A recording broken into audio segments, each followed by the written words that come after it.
ಘನಜೀವಾಮೃತ ಅನ್ನೋದು ಒಂದು ನೈಸರ್ಗಿಕ ಕೃಷಿಯಲ್ಲಿ ಬಳಸುವಂತ 100 kg ಆಗುವಷ್ಟು ದೇಸಿ ಸಗಣಿ ಅಂದ್ರೆ ದೇಸಿ ಆಕಳಿನ ಸಗಣಿಯನ್ನ ಅದಕ್ಕೆ ನಾವು ಈಗ ಸುಮಾರು 10 ಲೀಟರ್ ಆಗುವಷ್ಟು ದೇಸಿ ಆಕಳಿನ ಗಂಜಲವನ್ನ ಬೆರೆಸ್ತಾ ಇರುವಂತದ್ದು. ನಾವು ಸುಮಾರು 2 kg ಆಗುವಷ್ಟು ಬೆಲ್ಲವನ್ನ ಅದರ ಮೇಲೆ ಸಿಂಪಡಿಸುವಂತದ್ದು. ಕಡಲೆ ಅಥವಾ ಯಾವ್ದಾದ್ರು ತೊಗರಿ ದ್ವಿದಳ ಧಾನ್ಯಗಳ ಪುಡಿ ಯಾವುದೇ ಆದ್ರೂ ಕೂಡ ಬಳಸುವಂತದ್ದು. ಯಾಕೆ ಅಂತಂದ್ರೆ ಇದು ಸೂಕ್ಷ್ಮಾಣು ಜೀವಿಗಳು ಏನಿರ್ತವೆ ಅದಕ್ಕೆ ಇದು ಮುಖ್ಯವಾಗಿ ಆಹಾರವಾಗಿ ಕೆಲಸ ಮಾಡುತ್ತೆ. ಆಗುವಂತೆ ಚೆನ್ನಾಗಿ ಮಿಶ್ರಣ ಮಾಡಬೇಕು. ಎಕರೆಗೆ 400 kg ಆಗುವಷ್ಟು ಇದನ್ನ ಶಿಫಾರಸ್ ಮಾಡ್ತೀವಿ. ಅದನ್ನು ಬಿತ್ತನೆ ಮಾಡೋ ಟೈಮಲ್ಲಿ ಇದನ್ನ ಈಗ ನಾವೇನ್ ಮಿಶ್ರಣ ಮಾಡ್ತಿದೀವಲ್ಲ ಇದನ್ನ ನಾವು ನೆಕ್ಸ್ಟ್ ಉಂಡೆ ಅಥವಾ ಏನೋ ಒಂದು ಕೇಕ್ ರೀತಿಯಲ್ಲಿ ಅದನ್ನ ನಾವು ಮಾಡ್ಕೊಂಡು ನೆರಳಲ್ಲಿ ಒಣಗಿಸ್ಕೊಳ್ಳುವಂಥದ್ದು. ಒಣಗಿಸಿದ ಮೇಲೆ ಟೈಮಲ್ಲಿ ಇದನ್ನ ನಾವು ಪುಡಿ ಮಾಡಿ ಅದನ್ನ ನಾವು ಮಣ್ಣಿಗೆ ಸೇರಿಸುವಂಥದ್ದು. ಇದು ಮುಖ್ಯವಾಗಿ ಹೇಳೋದಾದ್ರೆ ನಾವು ತಿಪ್ಪೆ ಗೊಬ್ಬರ ಇವನ್ನ ಏನಂತಾರೆ ಎಲ್ಲರೂ ಸಾಮಾನ್ಯವಾಗಿ ಬಳಸ್ತಾರೆ.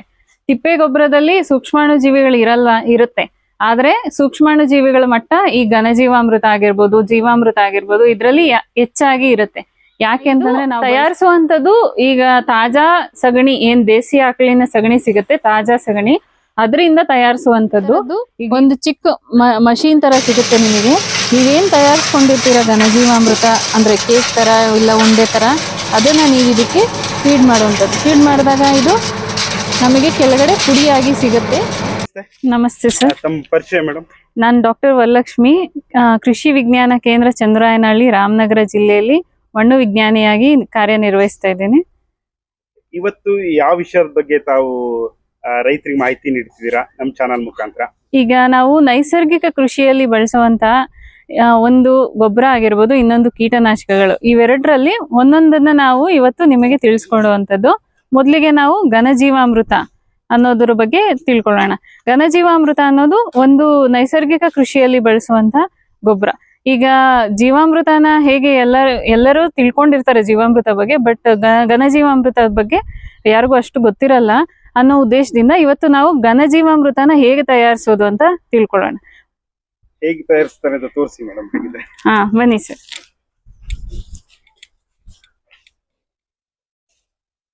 ಮೊದಲಿಗೆ ನಾವು ಏನದು ಸ್ವಚ್ಛವಾದ ಒಂದು ಟಾರ್ಪಲಿನ್ ಅಥವಾ ಗೋಣಿ ಚೀಲವನ್ನು ತಗೊಂಡು ಅದನ್ನ ಕೆಳಗಡೆ ಹಾಸಿ ಅದ್ರ ಮೇಲೆ ಸುಮಾರು 100 kg ಆಗುವಷ್ಟು ದೇಸಿ ಸಗಣಿ ಅಂದ್ರೆ ದೇಸಿ ಆಕಳಿನ ಸಗಣಿಯನ್ನ ಏನಂತಾರೆ ಸ್ಪ್ರೆಡ್ ಮಾಡುವಂಥದ್ದು. ಅದಕ್ಕೆ ನಾವು ಈಗ ಸುಮಾರು 10 ಲೀಟರ್ ಆಗುವಷ್ಟು ದೇಸಿ ಆಕಳಿನ ಗಂಜಲವನ್ನ ಬೆರೆಸ್ತಾ ಇರುವಂತದ್ದು. ಅದಕ್ಕೆ ನಾವು ಸುಮಾರು 2 kg ಆಗುವಷ್ಟು ಬೆಲ್ಲವನ್ನ ಅದ್ರ ಮೇಲೆ ಸಿಂಪಡಿಸುವಂತದ್ದು.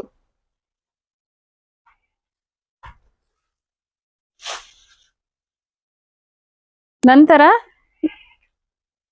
ಸುಮಾರು 2 kg ಆಗುವಷ್ಟು ದ್ವಿದಳ ಧಾನ್ಯದ ಪುಡಿ, ಏನ್ ತೊಗರಿ ಅಥವಾ ಕಡಲೆಬೇಳೆ ಪುಡಿ ಆಗಿರ್ಬೋದು, ಅದನ್ನ ಕೂಡ ನಾವು ಇದಕ್ಕೆ ಸೇರಿಸುವಂತದ್ದು. ಕಡಲೆ ಅಥವಾ ಯಾವ್ದಾದ್ರು ತೊಗರಿ ದ್ವಿದಳ ಧಾನ್ಯಗಳ ಪುಡಿ ಯಾವುದೇ ಆದ್ರೂ ಕೂಡ ಬಳಸುವಂತದ್ದು. ಯಾಕೆ ಅಂತಂದ್ರೆ ಇದು ಸೂಕ್ಷ್ಮಾಣು ಜೀವಿಗಳು ಏನಿರ್ತವೆ ಅದಕ್ಕೆ ಇದು ಮುಖ್ಯವಾಗಿ ಆಹಾರವಾಗಿ ಕೆಲಸ ಮಾಡುತ್ತೆ. ಅಂತ ಕಾರಣಕ್ಕೆ ನಾವು ದ್ವಿದಳ ಧಾನ್ಯಗಳ ಪುಡಿಯನ್ನ ಕೂಡ ಇದರಲ್ಲಿ ಬಳಸುವಂತದ್ದು. ಈಗ ಇದನ್ನ ನಾವು ಚೆನ್ನಾಗಿ ಮಿಶ್ರಣ ಮಾಡಬೇಕು. ಎಲ್ಲ ಪದಾರ್ಥಗಳನ್ನ ನಾವೇನು ಬಳಸಿದೀವಿ ಅದೆಲ್ಲನೂ ಸಮಾನಾಗಿ ಮಿಶ್ರಣವಾಗುವಂತೆ ಚೆನ್ನಾಗಿ ಮಿಶ್ರಣ ಮಾಡಬೇಕು.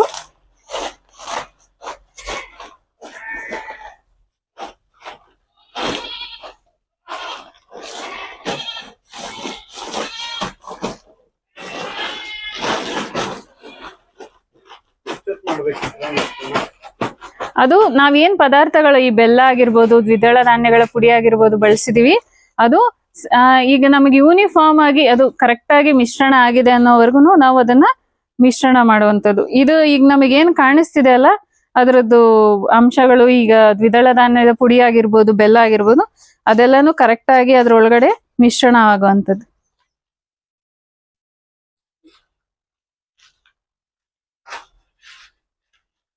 ಇದು ಎಷ್ಟು ಪ್ರಮಾಣದಲ್ಲಿ ಈ ತರ ಹಿಂಗ್ ಮಾಡ್ಕೋಬೇಕು? ಯೂಶಲಿ ಎಷ್ಟು ಎಕರೆ, 1 ಎಕರೆ ಎಕ್ಸಾಂಪಲ್ ಕೊಡೋದಾದ್ರೆ ಇದನ್ನ ನಾವು ಸುಮಾರು ಒಂದ್ ಎಕರೆಗೆ 400 kg ಆಗೋಷ್ಟು ಇದನ್ನ ಶಿಫಾರಸ್ ಮಾಡ್ತೀವಿ. ಅದನ್ನು ಬಿತ್ತನೆ ಮಾಡೋ ಟೈಮಲ್ಲಿ ಇದನ್ನ ಈಗ ನಾವೇನ್ ಮಿಶ್ರಣ ಮಾಡ್ತಿದೀವಲ್ಲ ಇದನ್ನ ನಾವು ನೆಕ್ಸ್ಟ್ ಉಂಡೆ ಅಥವಾ ಏನೋ ಒಂದು ಕೇಕ್ ರೀತಿಯಲ್ಲಿ ಅದನ್ನ ನಾವು ಮಾಡ್ಕೊಂಡು ನೆರಳಲ್ಲಿ ಒಣಗಿಸ್ಕೊಳ್ಳುವಂಥದ್ದು. ಒಣಗಿಸಿದ್ಮೇಲೆ ಇದನ್ನ ನಾವು ಸಂಗ್ರಹಿಸ್ಬೋದು. ನಾವೇನ್ ಬಿತ್ತನೆ ಮಾಡ್ತಿರ್ತೀವಲ್ಲ ಮಾಡಿ ಇಟ್ಕೊಳ್ಬಹುದು. ಇದ್ರದಿಂದ ಏನು ಬೇರೆ ಏನು ಇದಾಗೋದಿಲ್ಲ. ಮಾಡಿಟ್ಕೊಂಡಿರೋಂಥದ್ನ ನೀವು ಬಿತ್ತನೆ ಮಾಡುವಂತ ಟೈಮಲ್ಲಿ ಅದನ್ನೇನು ಪುಡಿ ಮಾಡಿ ಅದನ್ನ ಮಣ್ಣಿಗೆ ಸೇರಿಸುವಂಥದ್ದು. ಈಗ ಸಾಮಾನ್ಯವಾಗಿ ಈಗ ನೋಡಿ ಹೇಗೆ ಉಂಡೆ ಮಾಡ್ತಿದ್ರಲ್ಲ ಇದೇ ರೀತಿ ಉಂಡೆ ಮಾಡ್ಕೊಂಡು ನೆರಳಿನಲ್ಲಿ ಒಣಗಿಸ್ಕೋಬೇಕು. ನೆರಳಿನಲ್ಲಿ ಒಣಗಿಸ್ಕೋಬೇಕು.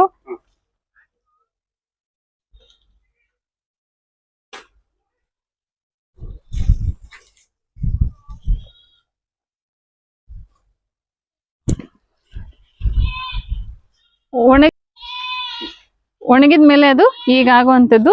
ಇದನ್ನ ನೀವು ಸಂಗ್ರಹಿಸ್ಕೊಳ್ಬಹುದು. ಬಿತ್ತನೆ ಮಾಡೋ ಟೈಮಲ್ಲಿ ಇದನ್ನ ನಾವು ಪುಡಿ ಮಾಡಿ ಅದನ್ನ ನಾವು ಮಣ್ಣಿಗೆ ಸೇರಿಸುವಂಥದ್ದು. ಇದು ಎಲ್ಲಾ ತರದ ಬೆಳೆಗಳಿಗೂ ಕೂಡ ಇದನ್ನು ಬಳಸಬಹುದು. ಯಾವುದೇ ಇದರಿಂದ ಸೈಡ್ ಎಫೆಕ್ಟ್ಸ್ ಅನ್ನೋ ತರದ್ದು ಏನೂ ಇಲ್ಲ.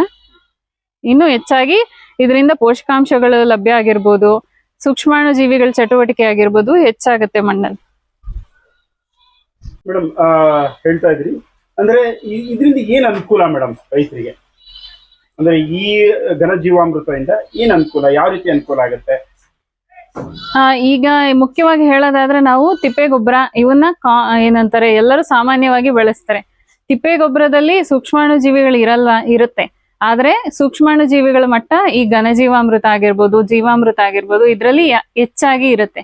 ಯಾಕೆ ಅಂತಂದ್ರೆ ನಾವು ಬಳಸುವಂತದ್ದು ಇಲ್ಲಿ ದೇಸಿ ಆಕಳಿನ ಸಗಣಿ ಮತ್ತು ಗೋಮೂತ್ರ. ಇದ್ರ ಜೊತೆಗೆ ನಾವು ಅದಕ್ಕೆ ಏನು ಸೂಕ್ಷ್ಮಾಣು ಜೀವಿಗಳು ಇರ್ತವೆ ಅವಕ್ಕೆ ಬೇಕಾಗುವಂತ ಆಹಾರವನ್ನು ಕೂಡ ನಾವೇ ಅದು ದ್ವಿದಳ ಧಾನ್ಯಗಳ ಪುಡಿ ಮುಖಾಂತರನು ಕೊಡುವಂಥದ್ದು. ಅದಕ್ಕೆ ಅದರದ್ದು ಏನಂತಾರೆ ಸಂಖ್ಯೆ ಸೂಕ್ಷ್ಮಾಣು ಜೀವಿಗಳು ಅದು ಬೇಕಾಗುವಂತಹ ಬೆಳೆಗಳಿಗೆ ಬೆನಿಫಿಟ್ ಆಗುವಂತಹ ಸೂಕ್ಷ್ಮಾಣು ಜೀವಿಗಳ ಸಂಖ್ಯೆ ಅದರಲ್ಲಿ ಹೆಚ್ಚಾಗಿರೋದ್ರಿಂದ ಮಣ್ಣಿನ ಫಲವತ್ತತೆ ಮತ್ತೆ ಬೆಳೆಗಳಿಗೂ ಕೂಡ ಇದು ಉಪಕಾರಿ. ಸೊ ನೀವಾಗ್ಲೇ ಹೇಳ್ದಂಗೆ ಬಹುತೇಕ ರೈತರು ತಿಪ್ಪೆ ಗೊಬ್ಬರ ಯೂಸ್ ಮಾಡ್ತಾರೆ. ಸೊ ಅದ್ರ ಜೊತೆ ಇದನ್ನು ಸ್ವಲ್ಪ ಆಡ್ ಆನ್ ಮಾಡ್ಕೊಂಡ್ರೆ ಚೆನ್ನಾಗಿರುತ್ತೆ ತಾವ್ ಹೇಳ್ತಾ ಇದ್ದೀರಾ. ಹೌದು. ಯಾಕೆ ಅಂತಂದ್ರೆ ಇದರಲ್ಲಿ ನೀವು ತಲೆ ಉಪಯೋಗಿಸಿ ಮಾಡುವಂತದ್ದು ಕಾರ್ಯ ಏನೂ ಇಲ್ಲ ಅಲ್ವಾ.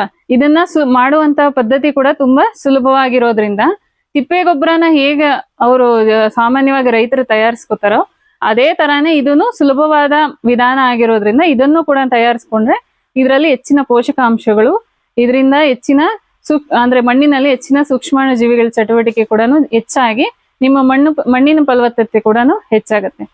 ತಿಪ್ಪೆ ಗೊಬ್ಬರ ಆಲ್ರೆಡಿ ಇರುತ್ತೆ ಮೇಡಮ್, ಬಹುತೇಕ ರೈತರ ಹಿತ್ತಲ್ಲಿ ಅದನ್ನ ಮಾಡ್ಕೊಂಡಿರ್ತಾರೆ. ಅಂತವ್ರು ಈ ಪದ್ಧತಿನ ಅಳವಡಿಸ್ಕೋಬಹುದಾ? ಅಂದ್ರೆ ಆ ತಿಪ್ಪೆ ಗೊಬ್ಬರ ತಗೊಂಡು ನೀವು ಈಗ ಹೇಳಿದ ಮೆಥಡ್ ನ ಅಳವಡಿಸ್ಕೋಬಹುದಾ?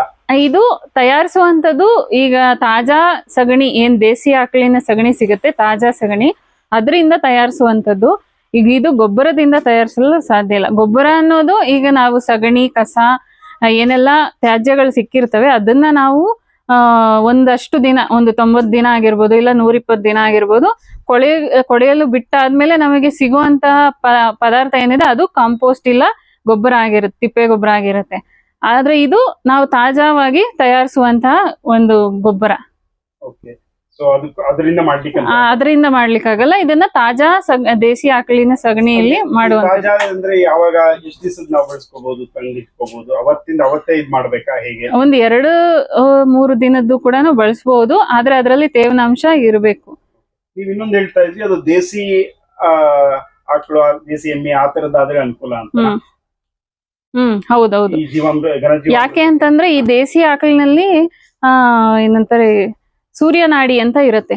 ಇದರಲ್ಲಿ ನಾವು ಏನಂತಾರೆ ಸಗಣಿಯ ಗುಣಮಟ್ಟ ಮತ್ತೆ ಗೋಮೂತ್ರದ ಗುಣಮಟ್ಟ ಕೂಡ ಹೆಚ್ಚಾಗಿರೋದ್ರಿಂದ ಇದರಲ್ಲಿ ಪೋಷಕಾಂಶಗಳ ಏನಂತಾರೆ ಗುಣಮಟ್ಟನು ಅಂದ್ರೆ ಮಟ್ಟನು ಹೆಚ್ಚಾಗಿರೋದ್ರಿಂದ ನಾವು ಶಿಫಾರಸು ಮಾಡೋದೇ ದೇಸಿ ಆಕಳಿನ ಸಗಣಿ ಅಥವಾ ಗೋಮೂತ್ರವನ್ನು ಬಳಸಿ ಅಂತ, ಸೀಮೆ ಹಸುವಿನ ದೇಸಿ ಆಕಳಿಂದ ಬಳಸಿ ಅನ್ನೋ ಕಾರಣ. ಒಂದ್ ವೇಳೆ ರೈತ HF ಹಸು ಆ ತರದ್ದು ಯಾವ್ದು ಇರುತ್ತೆ, ಹ್ಮ್. ಅಂತವ್ರು ಈ ತರ ಈ ಪದ್ಧತಿಯಲ್ಲಿ ಮಾಡಬಹುದಾ? ಮಾಡಬಹುದು ಸರ್, ಖಂಡಿತ ಮಾಡಬಹುದು. ಆದ್ರೆ ಅದು ಇಷ್ಟು ಗುಣಮಟ್ಟದ್ದು ಆಗಿರೋದಿಲ್ಲ ಅಷ್ಟೇ.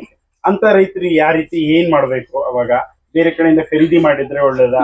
ಆ ದೇಸಿ ಆಕಳಿನ ಸಗಣಿ ಮತ್ತೆ ಗಂಜಳ ಸುತ್ತಮುತ್ತಲಿನಲ್ಲಿ ಯಾರಾದ್ರೂ ರೈತರು ನಾಟಿ ಹಸು ಇಲ್ಲ ದೇಸಿ ಆಕಳನ್ನ ಇಟ್ಟೇ ಇಟ್ಟಿರ್ತಾರೆ. ಸೊ ಅವರು ಅಲ್ಲಿಂದ ತಂದು ತಯಾರಿಸ್ಕೊಳ್ಳುವಂತದ್ದು ಮಾಡ್ಕೋಬಹುದು, ಇಲ್ಲ ಅಂದ್ರೆ ಸೀಮೆ ಹಸುವಿಂದಲೂ ಮಾಡ್ಕೋಬಹುದು. ಆದ್ರೆ ನಾವಿಲ್ಲಿ ನೈಸರ್ಗಿಕ ಕೃಷಿಗೆ ಇದನ್ನ ಶಿಫಾರಸು ಮಾಡೋ ಕಾರಣದಿಂದ ನಾವು ದೇಸಿ ಆಕಳಿಂದೇ ಬಳಸಿದ್ರೆ ಉತ್ತಮ ಅಂತ. ಈ ಜೀವಾಮೃತ ಬಳಕೆ ಆಗೋದ್ರಿಂದ ಒಂದು ಮಣ್ಣಿನ ಫಲವತ್ತತೆ, ರೋಗ ನಿಯಂತ್ರಣ ಕೂಡ ಸಾಧ್ಯ ಇದೆಯಾ? ಇದು ಮುಖ್ಯವಾಗಿ ಪೋಷಕಾಂಶಗಳನ್ನ ಹೆಚ್ಚು ಮಾಡುವಂತಹ ಅಂದ್ರೆ ಪೋಷಕಾಂಶಗಳನ್ನ ಲಭ್ಯ ಮಾಡುವಂತಹ ಒಂದು ಗೊಬ್ಬರ. ಈಗ ನಾವು ಹೇಗೆ ರಾಸಾಯನಿಕ ಕೃಷಿಯಲ್ಲಿ ಕೂಡ ರಾಸಾಯನಿಕ ಗೊಬ್ಬರಗಳೇ ಬೇರೆ, ರಾಸಾಯನಿಕ ಕೀಟನಾಶಕಗಳೇ ಬೇರೆ. ಕೀಟನಾಶಕಗಳು ಅಂತಂದ್ರೆ ನಾವು ಈಗ ಏನಾದ್ರೂ ರೋಗ ಇಲ್ಲ ರುಜಿನ ಈ ತರದ್ದು ಗಿಡಕ್ಕೆ ಬಂದ್ರೆ ಕಾರಣಕ್ಕೆ ನಾವು ಬಳಸುವಂತದ್ದು. ಇವು ಈಗ ಗೊಬ್ಬರಗಳ ಮಾದರಿಯಲ್ಲಿ ಕೆಲಸ ಮಾಡುವಂತದ್ದು. ಕೀಟನಾಶಕಗಳಿಗೆ ಹೇಳೋದಾದ್ರೆ ಬೇರೆ ನೀಮಾಸ್ತ್ರ, ಅಗ್ನಿಯಾಸ್ತ್ರ, ಬ್ರಹ್ಮಾಸ್ತ್ರ ಅಂತ ಇವುಗಳನ್ನೆಲ್ಲಾನು ನೀವು ನೈಸರ್ಗಿಕ ಕೃಷಿಯಲ್ಲಿ ಬಳಸುವಂತದ್ದು. ಎಸ್ಪೆಷಲಿ ಇದು ಬಳಸೋದ್ರಿಂದ ನಮಗೆ ಯಾವ ರೀತಿ ಬೇರೆ ಬೇರೆ ಲಾಭಗಳಾಗಬಹುದು ಮೇಡಮ್? ಒಂದು ಫಲವತ್ತತೆ, ಅದು ಬಿಟ್ರೆ ಇನ್ನೊಂದು ಸಾವಯವ ಅಂಶ. ಮುಖ್ಯವಾಗಿ ನಮ್ಮ ಏನಂತಾರೆ ಭಾರತದ ಮಣ್ಣುಗಳಲ್ಲಿ ಕಡಿಮೆ ಇರುವಂತದ್ದು ಸಾವಯವ ಇಂಗಾಲ ಅನ್ನೋದು ಕಡಿಮೆ ಇರುವಂತದ್ದು. ಈ ಸಾವಯವ ಅಂಶ ಅನ್ನೋದು ಮಣ್ಣಿನಲ್ಲಿ ಏನ್ ಮಾಡುತ್ತೆ ಅಂದ್ರೆ ಸೋರ್ಸ್ ಆಫ್ ಆಲ್ ನ್ಯೂಟ್ರಿಯೆಂಟ್ಸ್ ಅಂತ ಅಂತಾರೆ ಈ ಸಾವಯವ ಅಂಶನ. ಅಂದ್ರೆ ಇದು ಮೂಲತಃ ಎಲ್ಲಾ ಪೋಷಕಾಂಶಗಳನ್ನ ಇರುವಂತಹ ಮುಖ್ಯವಾದ ಅಂಶ. ಈಗ ಸಾವಯವ ಅಂಶ ಅನ್ನೋದು ಮಣ್ಣಲ್ಲಿ ಜಾಸ್ತಿ ಆದ್ರೆ ಅದರಲ್ಲಿ ಆಲ್ಮೋಸ್ಟ್ ಎಲ್ಲಾ ಪೋಷಕಾಂಶಗಳು 17 ಪೋಷಕಾಂಶಗಳು ಬೆಳೆಗೆ ಬೇಕಿರ್ತವೆ ಅದ್ರದ್ದು ಒಂದು ಜೀವನ ಪೂರ್ತಿ ಇದು ಮಾಡೋದಕ್ಕೆ, ಅವು ಅಷ್ಟೂನು ಕೂಡ ಸಾವಯವದಿಂದ ಅಂಶದಿಂದ ಅದು ಲಭ್ಯ ಆಗತ್ತೆ. ಅದಕ್ಕೆ ಮುಖ್ಯವಾಗಿ ನಾವು ಸಾವಯವ ಅಂಶ ಹೆಚ್ಚಾಗುತ್ತೆ ಇದು. ಮತ್ತೆ ನಾನು ಹೇಳ್ದಾಗೆ ಸೂಕ್ಷ್ಮಾಣು ಜೀವಿಗಳ ಚಟುವಟಿಕೆ ಕೂಡ ದಿನದಿಂದ ದಿನಕ್ಕೆ ಹೆಚ್ಚಾಗತ್ತೆ. ಅವಾಗ ನೀವು ಎಷ್ಟೊಂದು ಗೊಬ್ಬರಗಳನ್ನ ಬಳಕೆ ಮಾಡೋದು ಕಡಿಮೆ ಆಗುತ್ತೆ. ಈಗ ರಾಸಾಯನಿಕಗಳ ಮೇಲೆ ಏನ್ ಅವಲಂಬಿತ ಇರ್ತಿರಲ್ಲ ನೀವು, ಅದು ಕಡಿಮೆ ಮಾಡಬಹುದು. ಮೇಡಮ್, ಈಗ ನೀವು ಬಿತ್ತನೆ ಆಗುವಂತ ಸಮಯದಲ್ಲಿ ಇದನ್ನ ಹಾಕಿದ್ರೆ ಒಳ್ಳೇದು ಅಂತ ಹೇಳಿದ್ರಿ. ಸೊ ಒಬ್ಬ ರೈತ ತನ್ನ ಜಮೀನಿಗೆ ಪ್ರತಿ ವರ್ಷ ಈ ರೀತಿ ಅಳವಡಿಸ್ಕೊಂಡ್ರೆ ಅನುಕೂಲ ಆಗತ್ತಾ? ಕನಿಷ್ಠ ಎಷ್ಟು ವರ್ಷಕ್ಕೊಂದ್ಸರಿ ಈ ತರದನ್ನ ಮಾಡ್ಕೊಂಡ್ರೆ ಅನುಕೂಲ ಅಂತ ಹೇಳ್ತೀರಾ? ಈಗ ವರ್ಷಕ್ಕೊಮ್ಮೆ ತಿಪ್ಪೆ ಗೊಬ್ಬರನ ಬಳಸ್ತಾರೆ ಎಲ್ಲಾ ರೈತರು. ಈಗ ತಿಪ್ಪೆ ಗೊಬ್ಬರನ ಅಂದ್ರೆ ತಯಾರಿಸೋ ವಿಧಾನ ಹೇಗೆ ಸುಲಭ ಇದೆಯೋ ಇದನ್ನ ತಯಾರಿಸೋ ವಿಧಾನ ಕೂಡ ಅಷ್ಟೇ ಸುಲಭ. ಅದಕ್ಕೆ ಅವರು ಪ್ರತಿ ಬೆಳೆ ಬೆಳೆಯುವಾಗ ವರ್ಷಕ್ಕೊಮ್ಮೆ ಆದ್ರೂ ಇದನ್ನ ಬಳಸಿದ್ರೆ ಉತ್ತಮ. ಅಂದ್ರೆ ವರ್ಷದಿಂದ ವರ್ಷಕ್ಕೆ ಅವ್ರ ಮಣ್ಣಿನ ಫಲವತ್ತತೆ ಹೆಚ್ಚಾಗಿ ಮಣ್ಣಿನ ಗುಣಮಟ್ಟ ಕೂಡ ಹೆಚ್ಚಾಗುತ್ತೆ. ಅವಾಗ ಅವ್ರದ್ದು ಇಳುವರಿ ಕೂಡ ದುಪ್ಪಟ್ಟಾಗ್ತಾ ಹೋಗುತ್ತೆ. ನೀವೀಗ ಸುಮಾರು ರೈತರು ಕೇಳ್ಬೋದು, ಇದನ್ನ ಈಗ ತಯಾರಿಸ್ಕೊಂಡು ನಾವು ಡೈರೆಕ್ಟ್ ಆಗಿ ಹಿಂಗೆ ಹೊಲಕ್ಕೆ ಹಾಕುವಂತದ್ದ ಅಂತ. ಇಲ್ಲ, ಇದನ್ನ ಪುಡಿ ಮಾಡ್ಬೇಕು ಅನ್ನೋ ಉದ್ದೇಶದಲ್ಲಿ ಹೇಳಿದ್ವಿ ನಾವು. ಪುಡಿ ಮಾಡೋದು ಅಂತಂದ್ರೆ ನೀವು ಪ್ರತಿಯೊಂದನ್ನು ಕುಟ್ಟಿ ಪುಡಿ ಮಾಡ್ಬೇಕಾ ಅಂತ ಪ್ರಶ್ನೆ ಬರ್ಬೋದು ನಿಮಗೆ. ಅದಕ್ಕೆ ಈ ತರದ್ದು ಒಂದು ಚಿಕ್ಕ ಮಷೀನ್ ತರ ಸಿಗುತ್ತೆ ನಿಮಗೆ. ನೀವೇನ್ ತಯಾರಿಸ್ಕೊಂಡಿರ್ತೀರ ಘನಜೀವಾಮೃತ ಅಂದ್ರೆ ಕೇಕ್ ತರ ಇಲ್ಲ ಉಂಡೆ ತರ, ಅದನ್ನ ನೀವ್ ಇದಕ್ಕೆ ಫೀಡ್ ಮಾಡುವಂತದ್ದು. ಫೀಡ್ ಮಾಡಿದಾಗ